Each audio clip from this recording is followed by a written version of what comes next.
Eu tenho conhecimento de duas ações. Duas ações, pronto. Que exatamente por conta da administração, da direção da igreja, que não presta contas dos dízimos, nem presta conta do que faz na igreja. Você tem conhecimento? Posso responder, Silêncio? Pronto. Há duas ações movidas por pessoas que muitas têm o cartão, mas não são membros, estão com o cartão, mas não estão membros da igreja, que pedem exatamente isso que ele falou, prestação e o que? Exigir contas. Exigir contas. Essas duas ações, eu falo como representante da igreja, elas são vazias, né? Vazias de significado. Por quê? Porque nós temos um estatuto e nós observamos o que diz o estatuto. A gente não tem que prestar conta a membro, né? Até porque eles não estão investindo na igreja, não é investimento.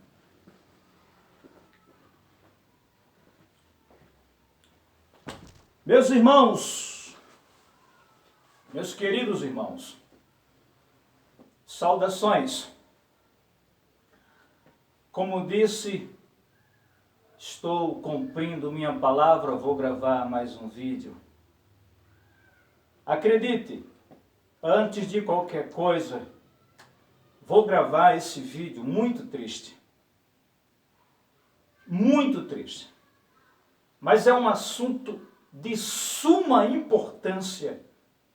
E por mais que muitos irmãos já se debruçaram sobre esse vídeo, sobre esse conteúdo, modéstia à parte, eu acho que tenho algo ainda mais para somar, para contribuir com o que está acontecendo aqui. Todos nós sabemos, nós evangélicos sabemos, o quanto nós somos alvos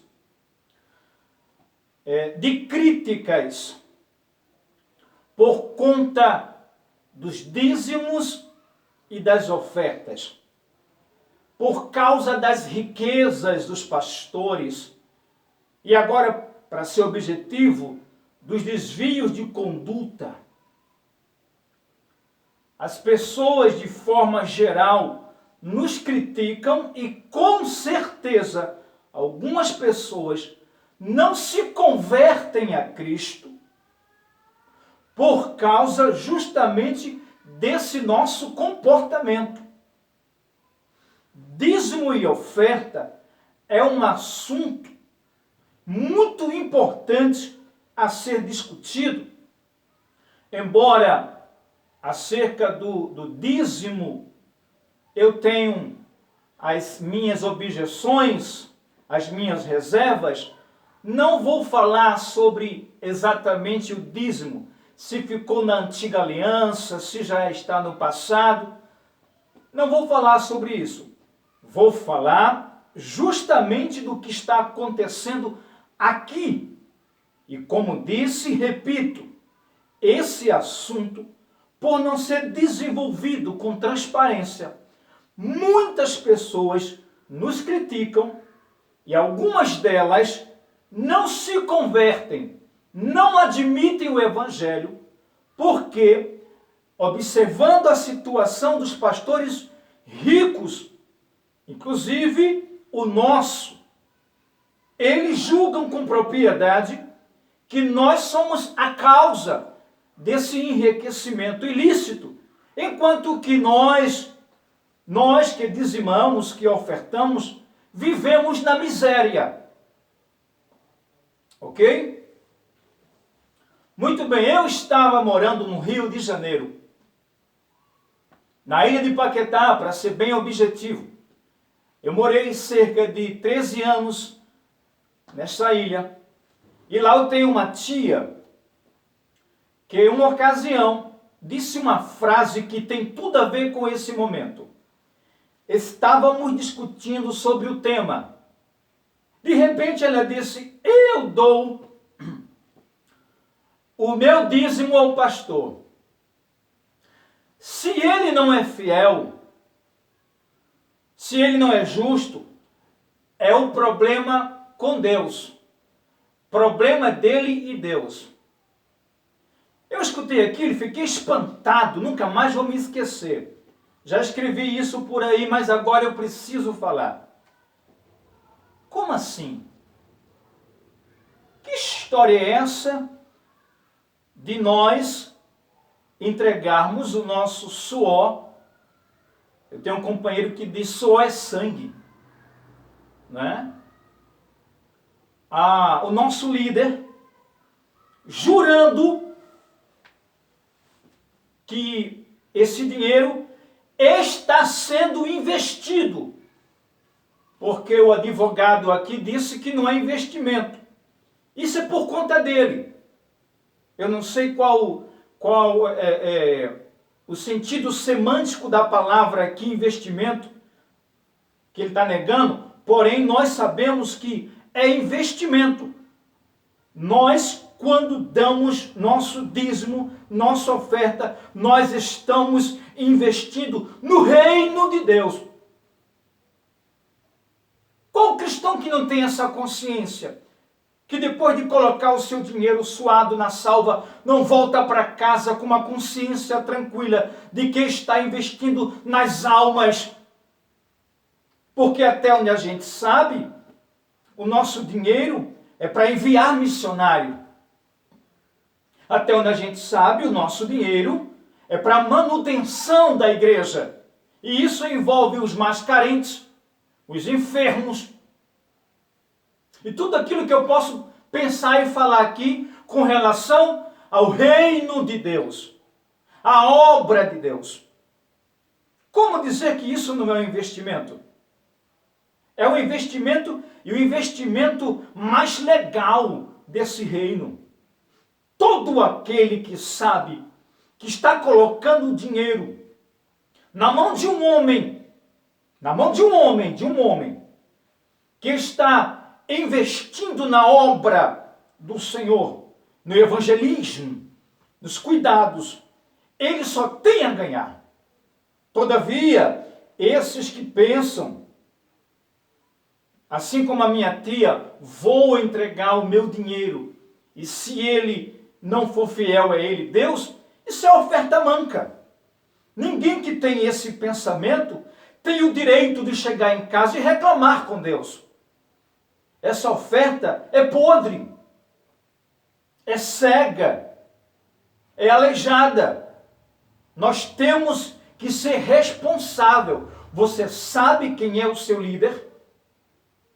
Ele realmente é um homem que tem compromisso com a palavra de Deus? Você é fiscal do seu dinheiro? Porque se você não for, você é um babaca funcional e não tem direito de cobrar de Deus. Tá certo? Agora, quando você sabe que aquele seu dinheiro está sendo investido de fato na obra de Deus, você pode reclamar, dizer, Senhor, eu estou contribuindo com a tua obra. É uma forma de gratidão, é uma forma de reconhecer a salvação e etc. Mas aqui,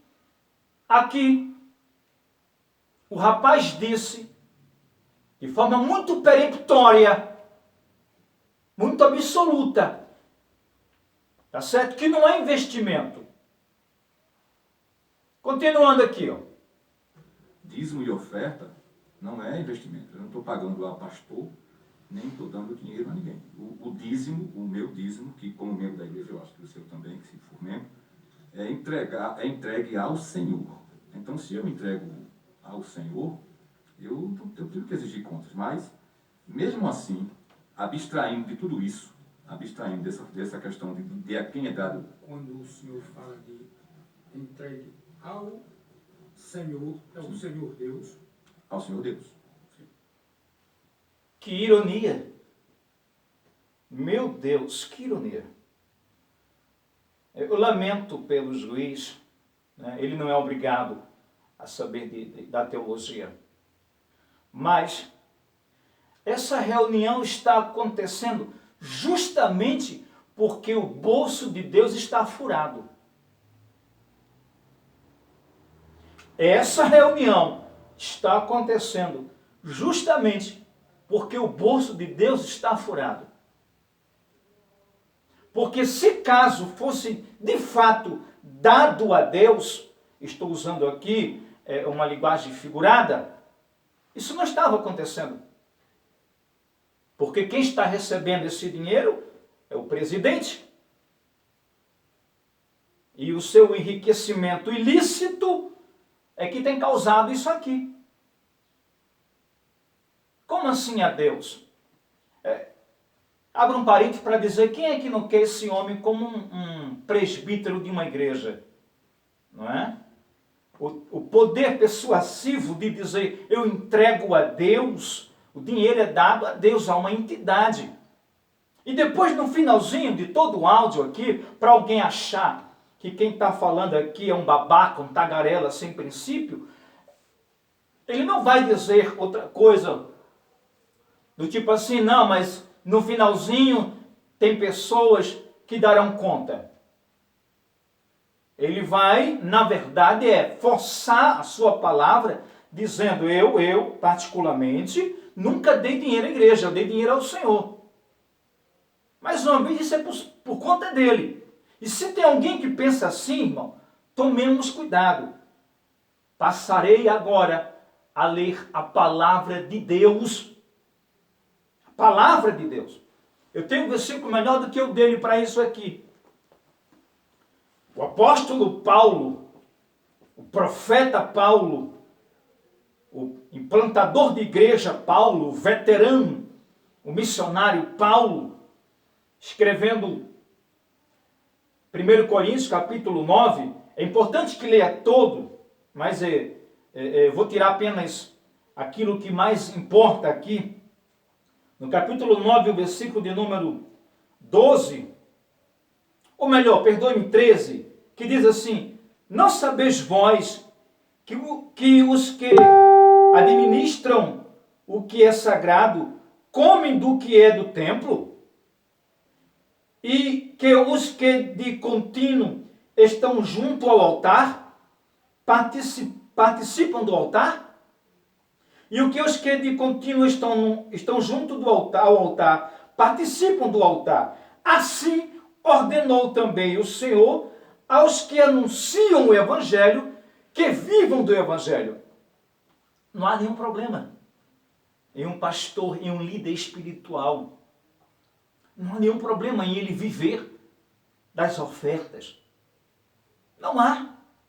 Pelo menos a Bíblia diz que não há nenhum problema. Tá certo? Paulo ainda. Mas eu de nenhuma dessas coisas usei. E não escrevi isso para que assim se passe comigo. Porque melhor me fora morrer do que alguém fazer vã esta minha glória. Porque se anuncio o Evangelho, não tenho de que me gloriar, pois me é imposto essa obrigação. E ai de mim, se não anunciar o Evangelho. E por isso, se o faço de boa mente, terei prêmio. Mas se de má vontade, apenas uma dispensação me é confiada. Ok? Não há nenhum problema. Anuncio o Evangelho, aquele que anuncia o Evangelho, pode sim, tem o direito, é legal, que ele pode sim se apropriar, tá certo? Das ofertas dos irmãos, até porque alguns pastores se abstevem do seu trabalho, da sua profissão. É justo, mas a questão aqui não é essa. A questão aqui é muito diferente. Observe algo mais para a gente terminar. Todos os dízimos e ofertas, eles, mesmo que tenham sido levados a qualquer instituição, isso eu estou falando, ele está falando da IADPE, como ele mesmo diz, mas se for a Igreja Batista, ou a Igreja Católica, ou ao Centro Espírita, todos os que estão levando, não levam para pessoas, levam-nos para uma, vamos dizer uma expressão aqui, uma entidade divina, supra-humana. Né? Se está chegando numa instituição que tem que ter uma instituição como CNPJ, ou meramente humana, mas eu não estou entregando a homem, eu não estou entregando o meu, eu tenho 50 anos de idade e tenho de membro, desde os 13 anos que eu sou membro da igreja. Mas eu nunca, e aqui repito, eu nunca entreguei, eu tenho consciência tranquila que eu nunca entreguei dízimo na igreja. Nunca. Eu deixo na instituição. Que perigo. perigo essa fala. De alguma forma,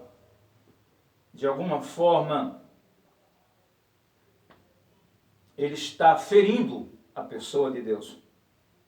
Não é?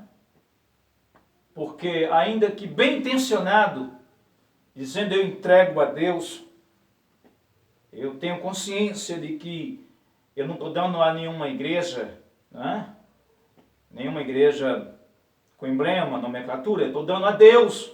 Estou dando a Deus. Não é assim que funciona. Nós sabemos que não funciona assim. Até porque Deus não precisa. O dinheiro é dado à instituição. Porque o reino de Deus, aqui na terra, é feito por homens. Tá certo? Se ele assume, eu dei a Deus, por mais que nós entendamos que, de alguma forma, Deus irá retribuir aqueles que investem no seu reino,